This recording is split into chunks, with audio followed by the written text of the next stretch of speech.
기도합니다. 주님이 오늘도 우리를 인도하십니다. 그것을 알기에 우린 주님을 찬양합니다. 주님, 오늘도 우리에게 은혜를 허락하여 주시어서 일용할 하루를 살게 하시옵소서. 주님을 찬양드립니다. 예수님의 이름으로 기도드립니다. 아멘. 하나님 말씀입니다. 출애굽기 4장 10절 말씀. 모세가 여호와께 아뢰되 오주여 나는 본래 말을 잘하지 못하는 자니이다. 주께서 주의 종에게 명령하신 후에도 역시 그러하니 나는 입이 뻣뻣하고 혀가 둔한 자니이다. 아멘. 오늘 말씀의 제목은 입이 둔한 자입니다. 모세는 애굽으로 가라 하시는 하나님의 명령에 또 다른 변명을 합니다. 하나님, 내가 말을 잘 못합니다. 내 혀가 뻣뻣합니다. 이렇게 하나님 앞에 또 못 가겠다고 뒤로 빠지는 것이지요. 모세의 이러한 생각은 아마도 많은 그리스도인들이 속고 있는 생각일 것입니다. 하나님의 일이 설득하고 가르치는 것으로 된다고 생각하는 것 말입니다. 그래서 기존 교회들도 이런 경우가 있는 것 같습니다. 계속 성도를 가르치려 하는 것이지요. 또한 성도님들도 가정에서 이러한 생각을 합니다. 계속 말을 하고 설득을 해서 가족 구성원을 바꾸려고 하는 그런 시도하는 것 말이죠. 그런 시도를 말하는 것입니다. 사랑하는 성도님들이여, 우리가 기억해야 할 것이 있습니다. 주님의 일은, 그리고 주님이 원하시는 환경과 삶은 결코 말과 설득으로 되어지는 일이 아니라는 것을 기억하셔야 할 것입니다. 주님의 일은, 그리고 주를 위해 살아가는 모든 삶은 오직 기도와 겸손으로 우리 안에, 우리 환경으로 이루어지는 것이지요. 오히려 하나님의 일을 넘어뜨리는 그러한 경우들이 바로 말쟁이들로 인하여 일어난다는 것을 우리는 알고 있습니다. 자기의 생각이 너무 많아서 계속 자기의 생각을 주장하고 그 주장을 관철시키기 위하여 자신의 목소리를 높이는 것이지요. 이후에 우리는 잘 알고 있는, 이후에 성경에 등장하는 고라의 무리를 우리는 알고 있습니다. 그 사람을 한번 생각해 봅시다. 그는 레위인이었습니다. 그리고 말을 잘하는 사람이었습니다. 그래서 그는 모세에게 대적하기를, 하나님이 너만 세웠느냐? 왜 너만 사람들 앞에서 군림하려 하느냐? 라고 그렇게 대적을 하며 말을 일으킵니다. 그들은 모두 자기 같은 사람들이라고 생각을 했던 것 같습니다. 그래서 자신 안에 있는 욕망이 그러한 것들을 소망하는 것이기에 모세도 그러할 줄로 생각했던 것이지요. 여러분, 그들이 모두 어찌 되었습니까? 멸망하지 않았습니까? 하나님의 일은 자기 생각이 많으면 안 되는 것입니다. 오히려 주님의 일에 방해만 될 뿐이지요. 여러분 잘 아시지요? 말은 먼지바닥을 빗자루로 쓸면 그게 깨끗이 쓸리는 것이 아니라 온 방이 먼지구덩이가 되는 것입니다. 마찬가지입니다. 말로 일을 일으키는 이러한 삶은 마른 바닥에 먼지를 빗자루로 쓰는 것 같이 그렇게 일만 만들어내고 문제만 일으키는 것이지요.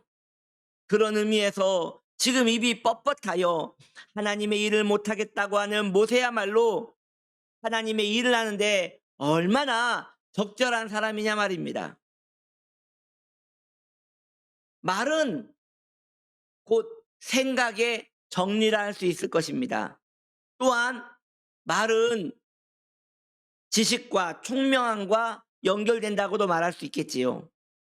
이런 의미에서 영리한 사람이 주의 일을 잘 할 줄로 우리는 또 생각하게 되는데, 그러한 생각도 잘못된 것입니다.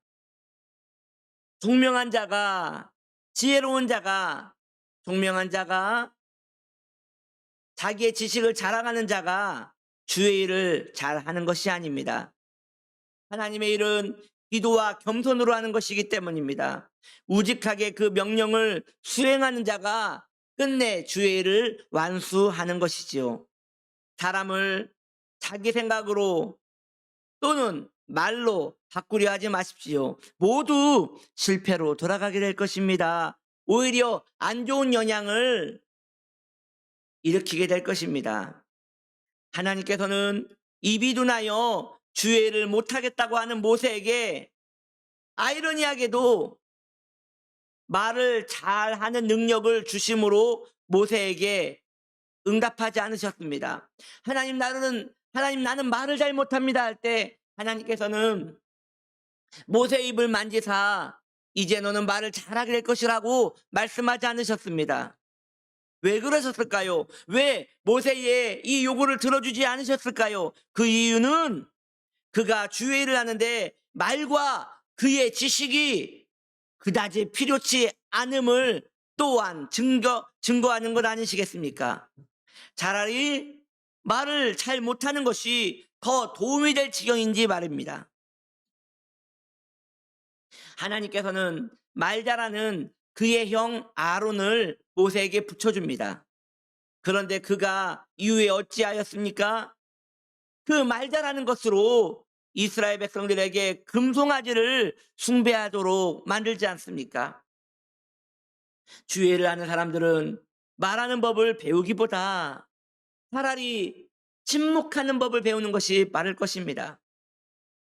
그리고 기도와 겸손으로 그 일을 감당하는 것이 아름다운 것이겠습니다.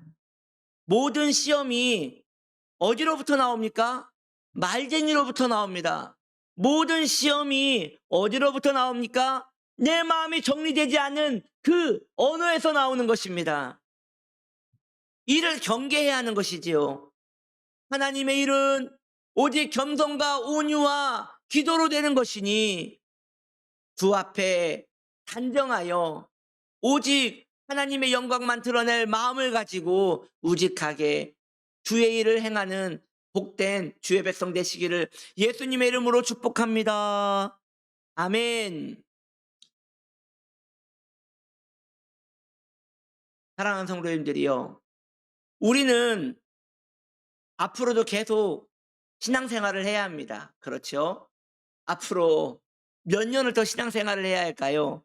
저는 예전에 어느 권사님한테 이런 이야기를 들었습니다. 목사님, 제가 지역장만 20년을 하였습니다. 우와, 대단하지요. 신앙생활을 20년을 한 게 아니라 지역장 생활만 20년을 하셨다니 굉장한 신앙의 연륜일 것입니다. 그런데 말입니다, 그게 끝이 아닙니다. 앞으로도 더 많은 세월을 신앙생활을 해야 한다는 것이지요. 그렇다면 우리 생각과 마음에 신앙생활에 대한 개념을 명확하게 가지고 있어야 한다는 것이죠. 신앙생활이란 무엇인가? 하나님을 섬긴다는 것은 무엇을 말하는 것인가? 예수를 잘 믿는다는 것은 무엇을 말하는 것인가? 그것은 내 입을 단정하게 침묵하고 내 삶으로 하나님을 말하려고 노력해야 한다는 것입니다. 이런 이야기가 있습니다. 전도는 말로 하나님을 증거하는 것이지만 사랑을 행하는 것은 삶으로 하나님을 보여드리는 것이다 라고 말하는 그러한 말이 있습니다. 우리는 말로 행하는 것, 말로 사람을 설득하려는 것, 이것보다 우리 주님을 마음에 품고 사랑하는 데에 더 신경을 써야 합니다. 그리고 그 사랑은 하나님을 깊이 사랑하고 온유와 겸손으로 그리고 기도로 무장한 자들만이 행할 수 있는 것이지요. 저는 오늘 여러분들에게 말씀드립니다. 앞으로 우리는 계속 신앙생활을 해야 하는데 마음을 정하십시오. 단정하게 기도와 온유와 겸손으로만 하나님을 이 땅에서 끝까지 섬길 것이라고 그렇게 마음을 정하십시오. 그러면 잘 될 것입니다. 저는 그렇게 확신을 하고 성경이 이를 증거하고 있다고 믿습니다. 이제 곧 있으면 2021년이 끝이 납니다. 이제 2022년 어찌 살겠습니까? 하나님을 사랑하며 삽시다. 그리고 가능하면 말씀을 줄이시고 이제 사랑하는 삶을 살아가는 우리 되기를 축복합니다. 기도하시겠습니다. 자비하신 하나님, 우리가 주님을 찬양합니다. 우리가 간절히 원하옵나니 우리의 삶에 기도와 겸손과 온유와 침묵이 우리의 삶을 덮게 하여 주옵소서. 주님을 찬양드리오며 예수님의 이름으로 기도드립니다. 아멘.